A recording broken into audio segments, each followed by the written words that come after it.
So we are talking about trillions, quadrillions, if we sum up all of the TradFi assets compared to mere 100 billion. So we are talking about 1,000, 1K-X multiplication.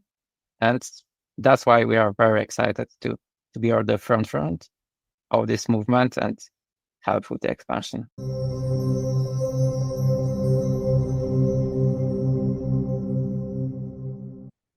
Alrighty, so in today's video breakdown, I want to give you guys a really thorough, in-depth perspective as to why I was adding two specific assets to my portfolio months ago and the research behind that decision to really show you all what you can do in this community with the research that is available via the CYPRX research team, because that's where all this information came from.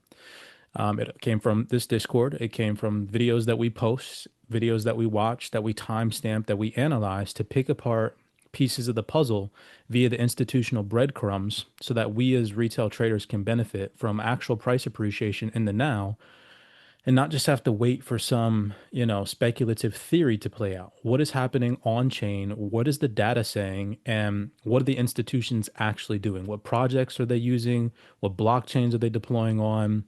What are they saying that they're going to do? What technologies are they saying they're going to need and that they're actually going to utilize in the future via its integration with blockchain and crypto and core banking? Well, not everything is going to survive. And so, what are the projects that are actually working with traditional players right now in the moment live to create first of its kind utility for institutions to really onboard into DeFi?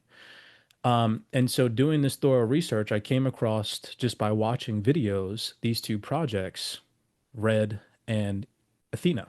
And I want to show you guys how I did that and show you all that in this community, timestamps are very important to myself, Aqua, and Kevin, right? We stand by them, whether it's we tell you guys something months in advance. It's a Zoom call that we did on a project. And the reason for that is to show you guys that we're here trying to choose winners in this space that are actually doing things and not just basing our opinions in this market off of theories and speculative hype.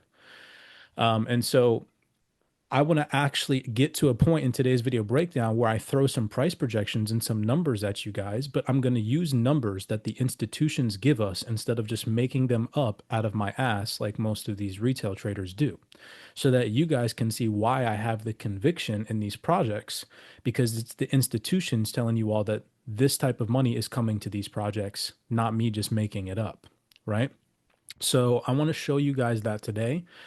That'll be the first portion of today's video breakdown, so that way you can really thoroughly see that you don't necessarily need technical analysis, albeit it's important, and you don't really need fundamental analysis in terms of the macro either to get good projects right in your portfolio. You just need logic and you need to be able to pay attention to detail. And this community allows for that, especially with its research. It's definitely your job to pick it apart, but I'm going to show you guys how I spend probably 8 hours a day in the research channel, and it's paid off. So here is a call out that I made to you guys on ENA, letting you all know that there was an active buying opportunity at 24 cents. And this was back on 6/22/2025. So if we were to go look at price action on ENA, that is back down here in June when price was trading sub 25 cents. Now it's trading at 77 cents. And I want to show you guys why I was telling you all to add this to your portfolio. What research was I looking at back in the day, months ago, to make this call out for you guys? That's what I want to show you today. Okay. Because that type of research is not dead. It's only going to continue to progress. And the people that the people that commit themselves to this type of research, in my opinion, are going to be the ones that pick freaking winners. Okay. And then Red, if we come over here in the Discord,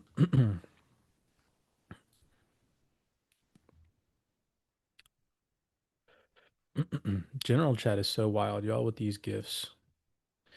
Okay, so if we go to my Red call out, we were talking about Red at 27 cents. And same thing, right? This was a few months back. And if we go take a look at where 27 cents is on Red compared to what just happened in price, well, last time Red was hovering at 27 cents was again back in June and July. So around that same time horizon that I'm going to show you guys, all the research that I did on these projects existed. And from 27 cents, red rallied all the way to slightly above a dollar at about a dollar and a penny.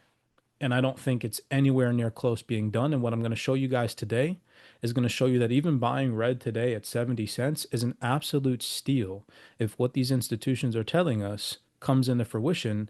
And I'm going to show you how up to this point, what they've told us in the past has materialized. So I don't think they're lying. So that's going to lead me here with this particular video breakdown. This is a video that I watched to even interest me on red, and it's from 7 months ago. So this is kind of when I first started speculating on, maybe I should start to pay attention to red instead of Chainlink and Pith, because right now they're the top Oracle providers, but you got this scrawny dude wearing a freaking puffy vest jacket, right? And I'm like, I can't trust this guy, but here he is talking smack, technically speaking, about Chainlink and Pith, saying that Redstone's better. And so that caught my interest. So this was the very first video breakdown that I ever saw that like sparked my, maybe I should pay attention to red and just think logically instead of chasing the hype, right? So take a second here and listen. And there are a couple of reasons for that. The major one is oracles have a kind of like economics of scale. So the more protocols are using you, it's easier to get the new ones to join the network and share the cost. So when you have such a dominant player as Chainlink back then, and also the market in 2020 and 21 was a bit smaller, it was expanding, but it was still like fairly niche. Then there was not enough probably space for many oracles that were fairly similar to each other, I would say. Many of them were just trying to copycat Chainlink and then try to do it like cheaper, right? So not much of an innovation. So in 2021, Chainlink was only the dominant player. Right now, I would say it's not a monopoly anymore in 2024 and 2025. On the market, like the top 3 players right now are Chainlink. There's Pith that started in Solana and then went cross-chain with Wormhole Bridge that is trying to innovate as well. And Redstone is in the top 3 oracles when we talk about number of clients. So right now we have over 130 clients.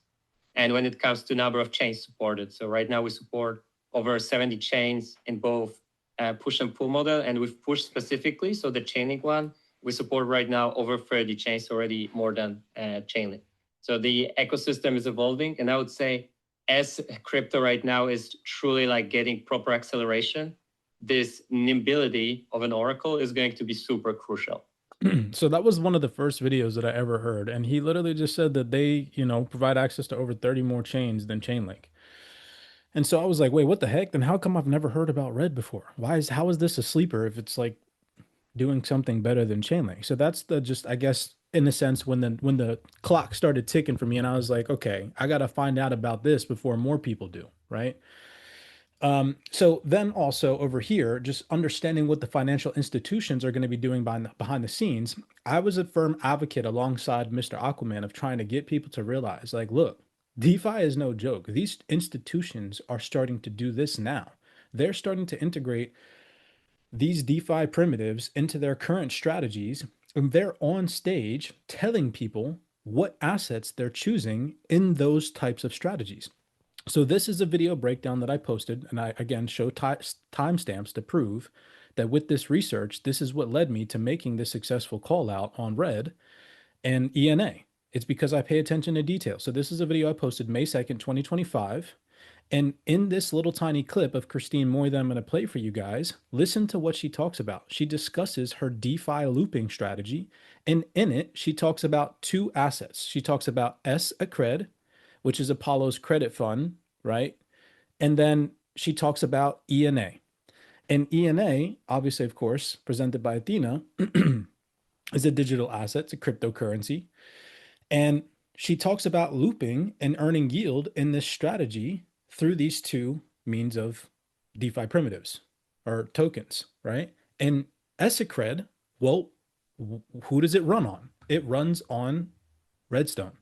And so I learned that, but hearing Christine Moy say this is what again sparked my interest. And I was like, again, piecing together what I learned from this video months before, that it's better than Chainlink, right? So this is the second video that I came across where I was like, okay, I definitely got to tap in and pay attention to what the heck these people are talking about. So listen to what she says here. And share with you the vision that I'm working towards, which is, okay, let's talk about how, like today, when I get paid by Apollo, I get a deposit into, my bank account. And, on any given month, I might check my account and say, okay, my credit card bill is going to be this much. I have this much left to, invest. Usually a hot mess and working too much. So I'm like, maybe I'll just put it in treasuries and get whatever the treasury yield is. If at that. And it's like a multi-step process and need to go press some buttons and call someone to confirm it. And then inevitably the next month I have to pay taxes and then have to unwind out of that and like put it back into cash and then like wait until like my check clears. Now in a future world, and this is what I'm working towards and building with each of you is, I get paid into my crypto wallet.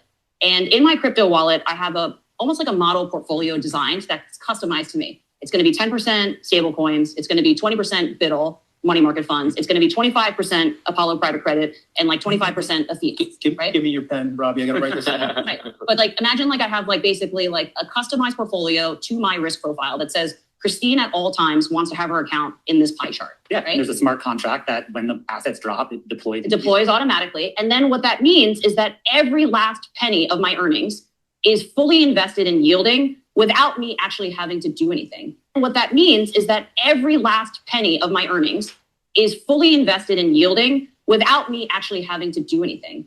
And then, if I'm having Nobu at lunch and basically I use my securitized debit card that's connected to my securitized wallet, basically like, okay, here's like $100 to Nobu, that's an automatic swap of $100 out of my BIDL into US dollars, into USDC off ramp, like CU0 hash, off ramp to pay Nobu. And then essentially like that means not only is every penny of my earnings deployed, it's deployed up until the last second of which I actually spend it. Now, do you all understand who this lady is and what she just said on stage? And remind you that this is from months ago. So I'm trying to, again, express to you all how serious this research is and that these institutions tell you in advance before they do things.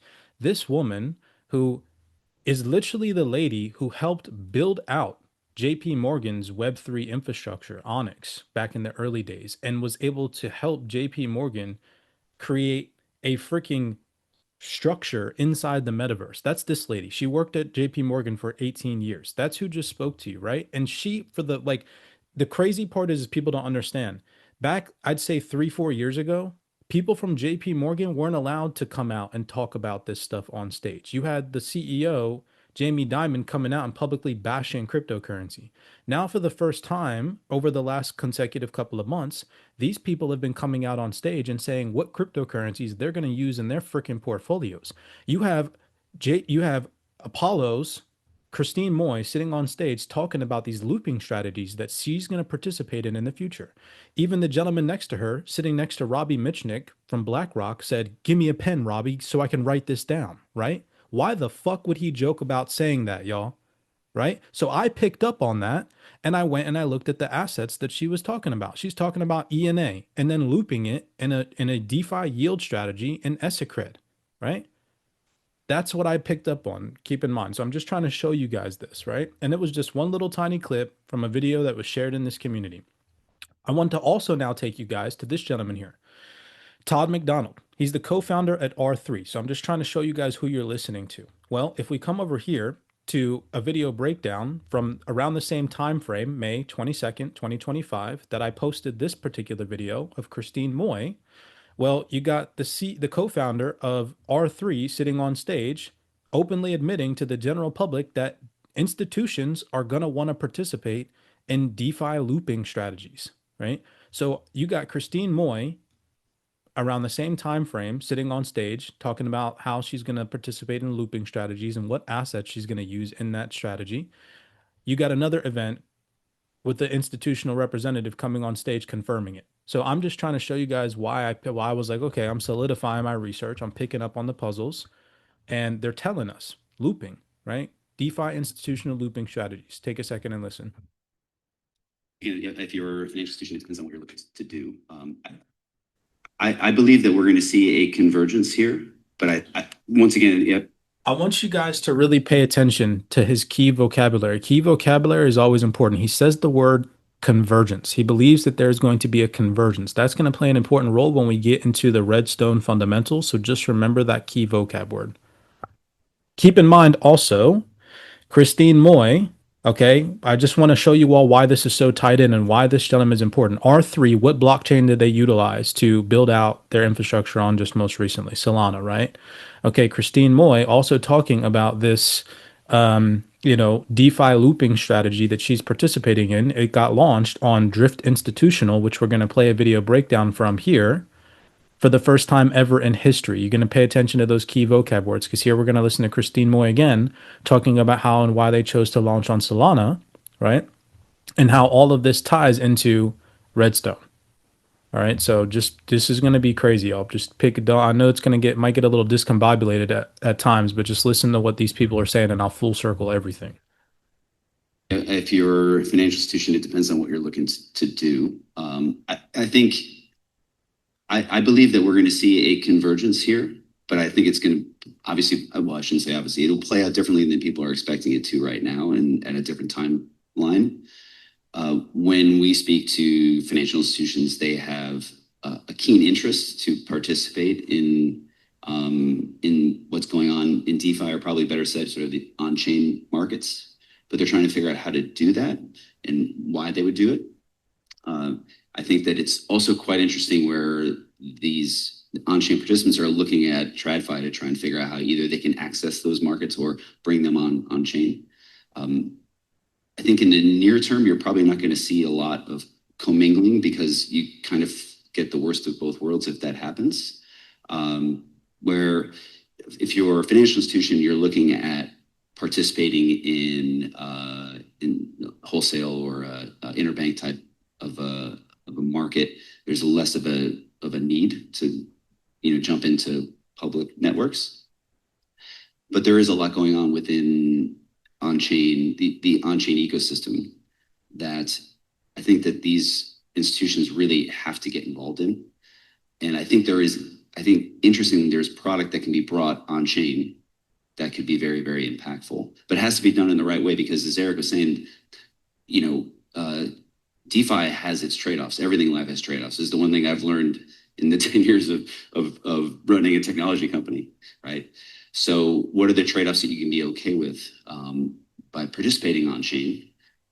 And also, if you're on-chain, you have to create these products that are composable and that can be put into DeFi strategies, can be looped, can be used in a way that borders on permissionless and could go beyond the borders of maybe what you can do today. So they're still trying to figure that out. But there's going to be more and more interest in that. I think importantly. Okay, so I just wanted you guys to hear him say, right, that these institutions are for a fact interested, right? They're coming on chain. They're in the process of figuring out what platforms they're going to do this on right now. Okay, keep in mind this is the gentleman from R3, and keep in mind what Christine Moy already mentioned, that she's going to participate in these looping strategies, just like this guy said. Banks are going to need to participate in these looping strategies. And what is she doing it with? Esicred and Athena, ENA, right? Then if we come over here, this is 3 months ago. So this was a few months after I saw those video breakdowns. And yet again, I was like, oh, okay, Christine Moy's sitting back on stage. Keep in mind, this is all before the price appreciation happened, that I'm piecing all this stuff together. And Christine Moy from Apollo, look at what they announced for the first time ever. Keep in mind, video breakdowns that I was watching of this guy he said specifically, we are in the process, or the banks are in the process of building out the platforms where they're going to be allowed to do this, participate in these looping strategies. And then months later, they announced it, right? Check this out. Thank you so much, Nick, for also being the one bringing all of us here together. It's been a pleasure working with the both of you on bringing ACRED to Solana for the first time. Absolutely. So today is actually a very historic moment. Today is the day that Apollo's flagship credit fund is now live and tokenized on Solana via Securitize. So it's the first time ever that an asset like private credit has been publicly available on a permissionless blockchain. And we're also very excited, as the founder of Drift, to announce that we have launched a leverage strategy that boosts private credit yield from 9% to up to 17%. So let's dig into that. Y'all, In the first minute of this video breakdown, this lady just said that they just made history. You understand how powerful that is? So that means everything before this, collectively speaking, was just dust. If they're making history with this announcement, right, that means everything before, talking about institutions this, institutions that, is dust. Okay? If this is the first one, keep that in mind. And what are they talking about? They're talking about the platform, Drift Institutional, that they launched, where these institutions can go and freaking participate in these yield strategies. So if you're not too familiar with what it is that they provide, Redstone, well, just take a second and listen. It's going to be a little bit of a lengthy clip, okay? But this dude here, the co-founder of Redstone, goes on to explain in detail what this is, this looping strategy that they created for the first time in history. Now, institutions can actually participate in a regulated environment on chain in these looping strategies. And it's all provided by Redstone, right? So just take a second here and listen to this clip. Redstone's in the mix, and it's all kind of taking place on Morpho, which I think we'll kind of get into the importance of Morpho and this kind of new modular lending market in a bit later. I even want to take the chance to go a bit deeper into the discussion you were talking around the real world assets and what's the potential of that market. This is an article that I'm showing right now from the Redstone blog about S-Acred that Jacob was talking about. It's from beginning of June. And here we break down what private credit is for those that don't know that particular sector. But Apollo is a giant that right now holds $750 billion. So even that number is outdated already because I checked and 750 billion is what they reported last time. That was the information. And they have a traditional diversified credit fund, which is a regular TradFi product, nothing to do with crypto. It's a regular fund where you can go to Apollo, you can deposit your regular dollars, not stable coins, and you can earn yield on that. And historically, it's been anything between, let's call it 5 to 11% yearly. And now Securitize came into the equation, and they created the Apollo Diversified Credit Securitize Fund, which is called ACRED, which is nothing else than this tokenized fund that Apollo created before. So you have already a product that is working in regular world, and you just tokenize that to allow broader accessibility for the tokenized version. And to give you a very tangible example for myself, if I'm a Pole, so I live in Poland, and for me to get exposure to this diversified credit fund by Apollo, I would probably have to, set up an American bank account and, do some traditional world paperwork. Going through ACRED can be fully digitalized experience. I just have to register on Securitize and be an accredited investor, which still is not, let's say, mainstream DeFi. Not everyone is accredited investor, but you have to take baby steps. So you need to make it step by step more accessible for the broader public. And the end goal is going to be making it truly accessible for anyone in the world. Like this is the absolute North Star that we are striving for. Sorry, just to pause real quick. He just said that this is the absolute North Star and what you're striving for. So that way it's accessible to everybody in the motherfucking world, y'all. And what do you have? Remember, I showed you guys a video of Christine Moy sitting on stage talking about this looping strategy where she's going to be able to use this product and then go up and buy her Starbucks coffee or her lunch at Nobu. And then Nobu's going to get that payment. And then Nobu's going to start earning yield on it on the back end because they're participating in the same strategies. That's the future Christine Moy was talking about, just for the record, okay? To keep you guys in the loop and piece it all together. So to continue what this gentleman is talking about, right? He's going to talk to you guys about how Redstone is providing this for the first time ever in history. It's Redstone, y'all. It's not Chainlink. It's not anybody else. It's Redstone. And the reason why I'm showing you this is because, again, in terms of timestamps, right? This S-Acred, this article dropped back when I gave you guys these entry points in the Discord, right? So I'm trying to show you guys the data that I was soaking up and why I was telling you all, hey, I'm adding these assets to my portfolio because this S-Acred article that he's talking about, well, we read this, myself, D'Angelo, a lot of us in this community read this months ago when it dropped, right? And I want to break this down in detail so you guys can see how insane this is that this is happening again for the first time ever. But then more particularly to get to the price action, I want to use some of the numbers that they throw out in this article. Okay. And I want to plug that into the coin perspective to show you all what that would look like in terms of the market cap on Redstone based off of their own projections on where this market is going. So that way you all can see the opportunity here, right? Because it's not going to be me giving you guys these price projections. It's going to be using the numbers that these institutions are telling you all is coming on chain, while at the same time showing you all that they're doing this right now. So take a second and listen to what this guy says. Keep in mind, right? I can say that they're doing this right now. Why? Nobody can discredit that because remember, look at this. This is from 3 months ago, still only has 532 views, and they came out and announced a historical moment where for the first time ever, now institutions are able to use this product in a scalable, effective, and efficient manner on a platform built and backed by other financial institutions. This happening over here, this ACRET is a security, as Jacob mentioned. Now with SACRET, so this vault, you create a token that is able to be used in DeFi for collateral and for those leverage position. And now I believe I'm going to talk about the juice on, again, an example that is very much visual. So for anyone willing to get that picture, go to our blog for SACRET.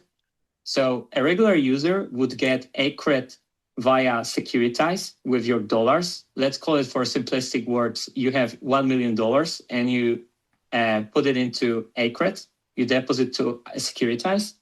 That is being transferred to SACRET Vault so that you make from ACRET SACRET, which is this token that is possible to be used across DeFi and liquidated. And this SACRET is put as collateral, in example on Drift or Morpho or Camino. All of these platforms allow for that strategy right now. So you've got $1 million of SACRET deposited to Drift. And what's happening right now is you can borrow USDC against that collateral. For simplicity, let's call it that you have a 70% liquidation threshold. So you would borrow only 50% of what you put as collateral so that you don't hit this liquidation threshold easily. So if you borrow 50%, that would give you 500,000 USDC.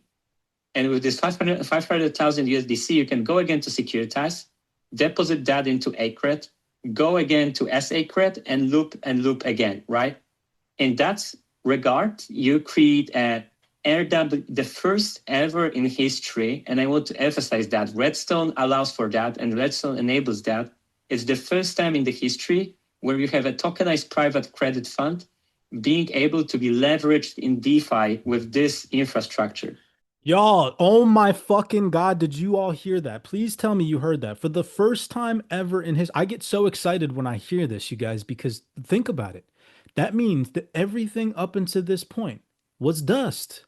If this is the first product ever in history that gives financial institutions the ability to loop DeFi yield effectively and efficiently, then that means everybody else that was saying before they could do it was dust or tests or whatever. But it's not this. Because this is, again, you heard that, the first time in history. So you got them coming on stage here. Keep in mind, I mind you, all this is, again, I'm showing you all history in our community, why I called these projects out, right? I'm trying to actually show you guys tangible proof here. So I watched this particular video and I read this announcement, and what I remembered is myself and Aqua came across this gentleman here, Dan Donnie. Okay, so keep in mind what this SACRET allows these financial institutions to do. It literally allows them to pretty much post digital assets, or collectively speaking, these SACRET tokens, you know, as collateral. Use private credit as collateral, okay, to loop in DeFi strategies.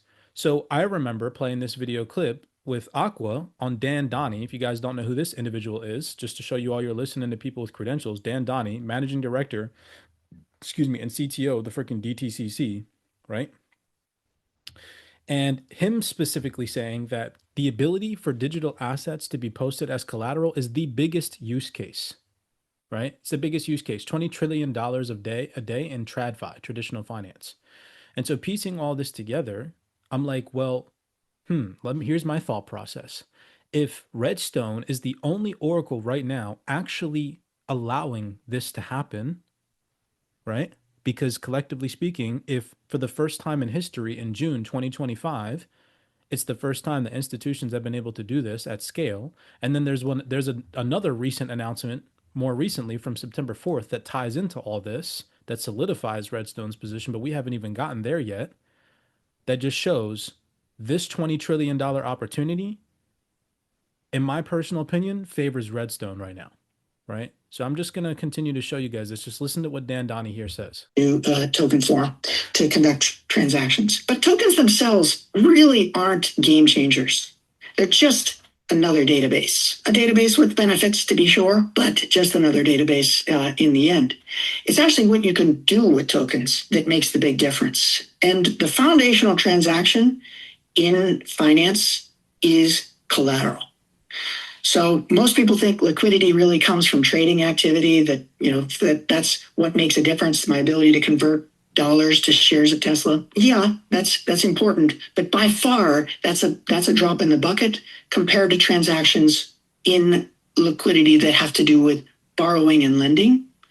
So there are transactions, repurchase agreements are the way that banks get liquidity. So they take assets, high quality assets like treasuries, and when they need cash, they post them as collateral and borrow cash from one another in a model called repurchase agreements or repos. That transaction is the most dominant transaction of any globally on a daily basis. I forget the number, over $20 trillion a day. I think it's even more than that. But anyway, roughly that amount is in that transaction. Well, it turns out blockchain is the perfect technology. Perfect. It's like tailor-made. It's the killer app for blockchain to do collateral management.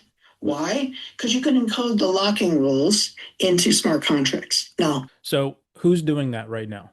Who's allowing financial institutions to post at scale these digital instruments as collateral to borrow against and participate in looping strategies where they can then go and do it again? Right? Well, Redstone is.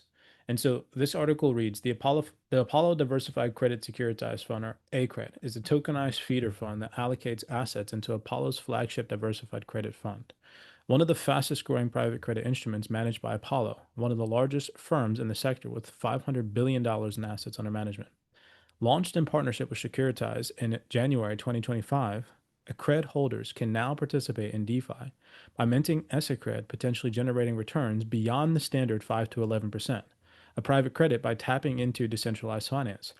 Myself and Aqua have always been advocates of trying to calm people's nerves that are the ones that say, well, when more people come into DeFi yields are going to scale down.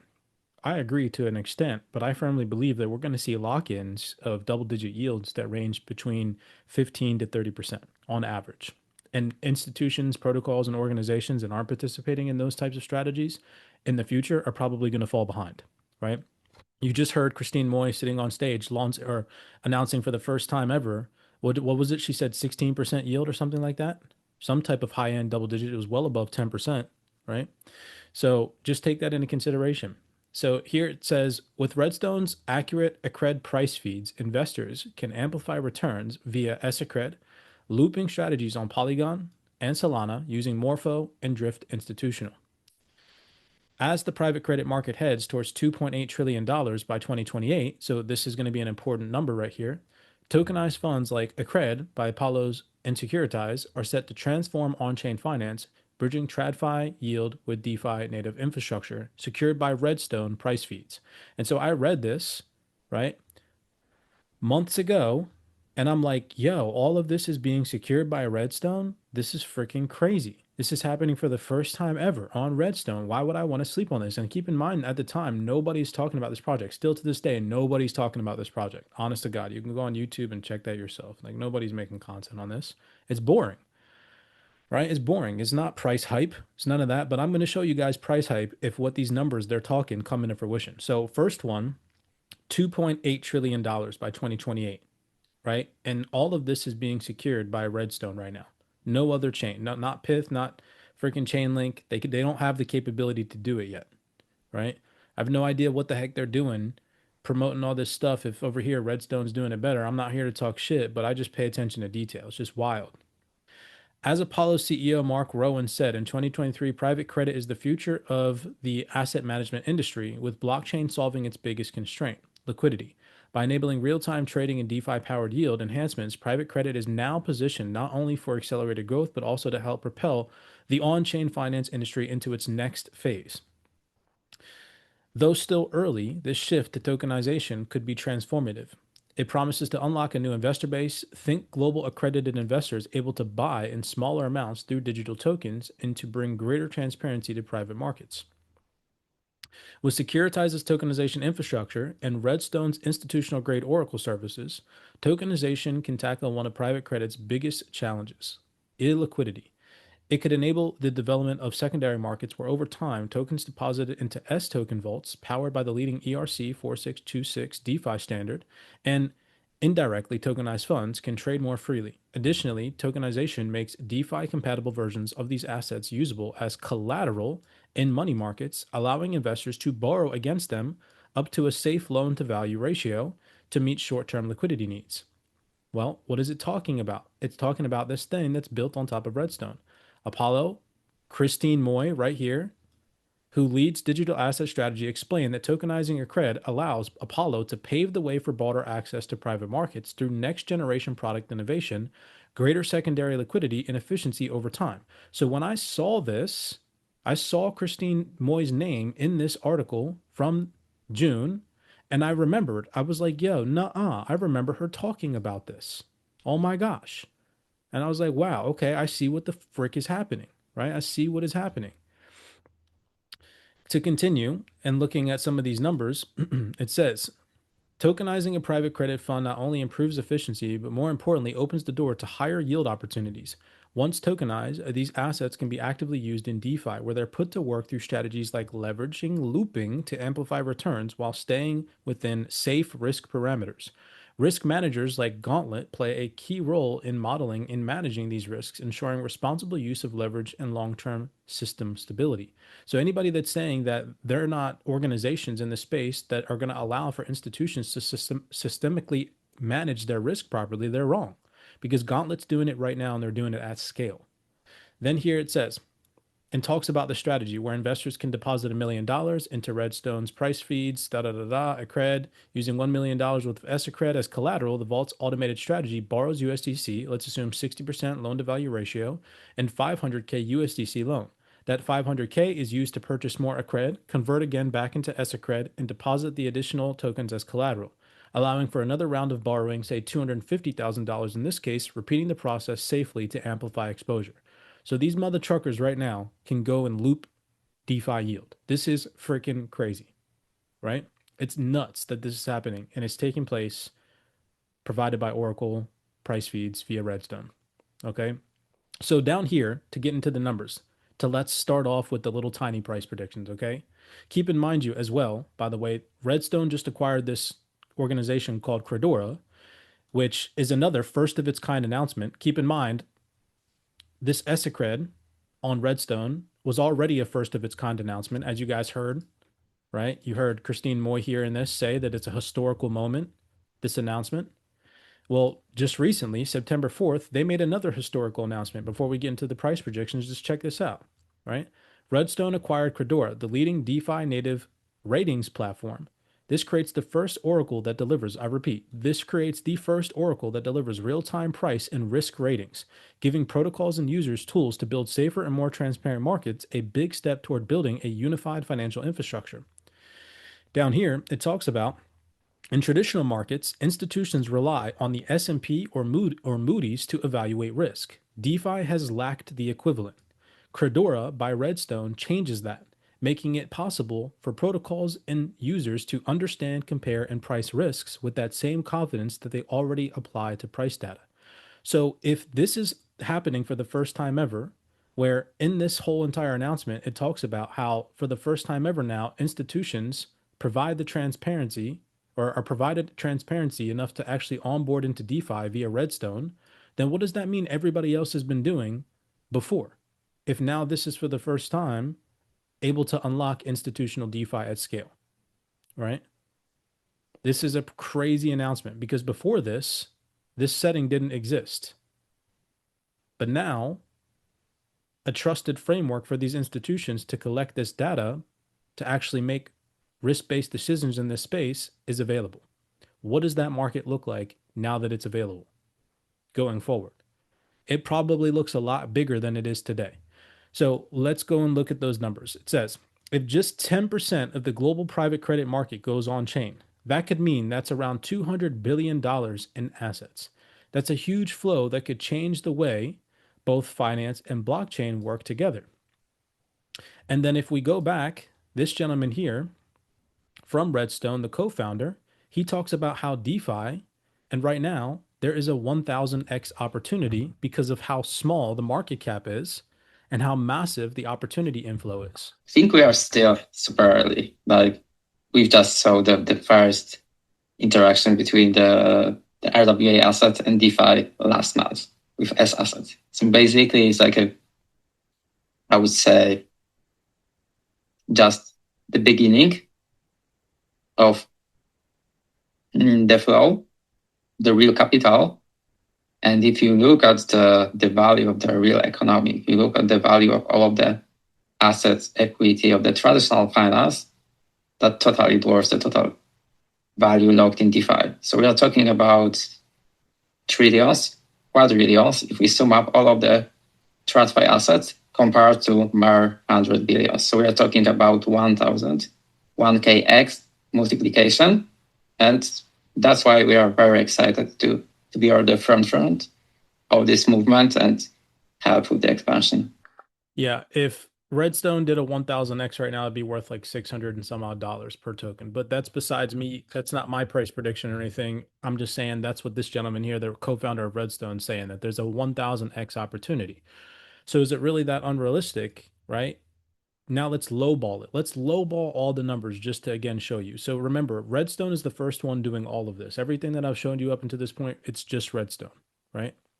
So if they're projecting $200 billion of assets on chain, and you know what they're actually projecting, because this isn't a timeline projection, they're saying that if just 10% of this, well, look at the number that they're talking about here, right? They're talking about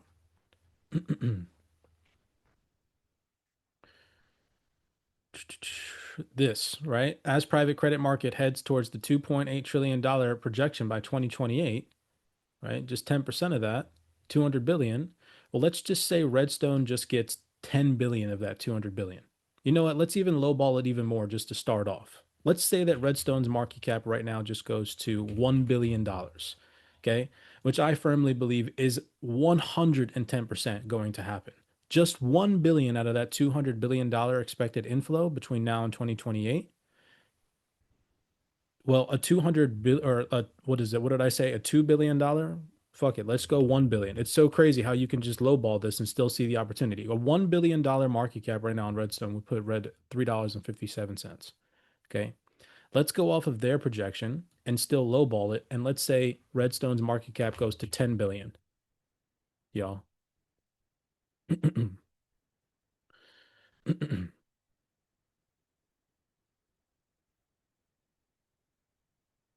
A 10 billion market cap puts Redstone at $35, and that's still lowballing it substantially. Okay. If Redstone was to have Chainlink's market cap, Redstone would be worth about $55 per coin. And Chainlink's market cap is $15 billion currently. Let's highball it again, keeping in mind that if we go back to this video, I remembered Christine Moy, or one of these people on stage, I don't remember if it was the gentleman or Christine Moy, specifically saying that there is a $15 trillion opportunity with what it is that they're doing. So just listen to that, okay? Because again, we're going to use that number that they're speaking to, again, lowball the projection.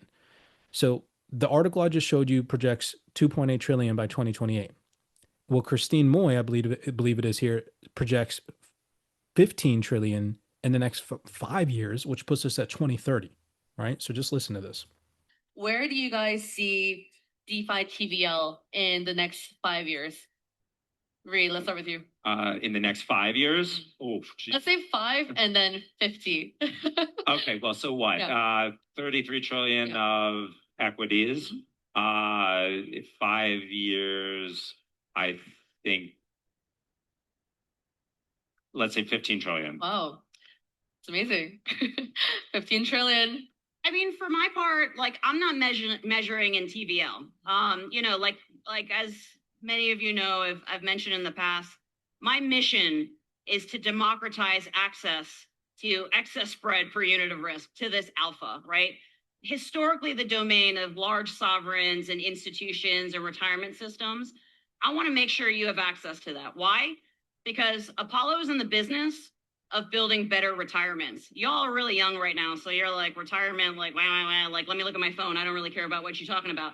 But like in reality, what are we all here for? Why do we invest? Why do we build? Why do we work? We do this so that we can build the livelihood for ourselves, for our families, for the generations to come. And so, whereas Apollo has the expertise to take your hard work earnings and multiply that with the excess spread that we can generate, being able to provide broader access of that to you in the way that you want it. And it sounds like y'all want it on the blockchain. And over time, especially as we get to the advancements of AI, making that even more customized to, your, everyday like liquidity needs, like all of your savings goals. Like basically we have the opportunity to create customized, like personalized portfolios that help you have a better life with you and your family off of your hard work earnings. So that's what I'm here for. So TBL, like I'm here for, let's do it. But in reality, if like in 5 years you all can not retire better, although that'd be sick. Like if we could like, leverage this to the point that you're all retiring, like, in your early 30s, that's a win from my perspective. That's what I'm working toward. All right. So, right, she's talking about the future, and that's such a wild projection. The gentleman's talking about trillions of dollars, over 15 trillion, and she's talking about this future that's already taking place. They're doing it right now, and they're doing it. Well, it's on Redstone. It's right now. It's live. Okay. So there's no people, if any, and those people in DeFi that are like, oh my gosh, it's not happening. It's not real.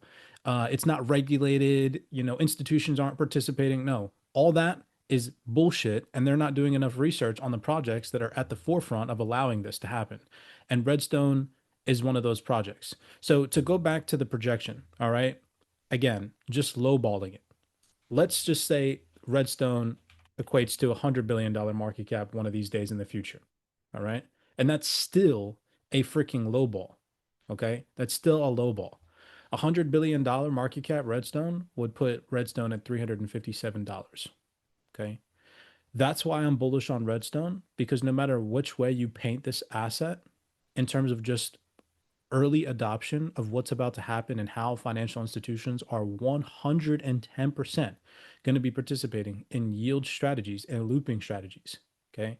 I've already shown you guys people with valid credentials like Todd McDonald saying that DeFi or institutions are going to be on, DeFi looping strategies. You heard freaking Dan Donnie from the DTCC say that the only thing that really brings utility to digital assets is them having the ability to be posted as collateral and used in lending and borrowing, right? Well, Redstone provides that infrastructure right now in the moment, more so than any other DeFi project in this space, because they're doing it right now and it's live. So piecing that all together months ago is one of the primary reasons as to why I told you guys to tap into these two projects, and it's paid off, right? If you look at other projects, yeah, they've moved substantially.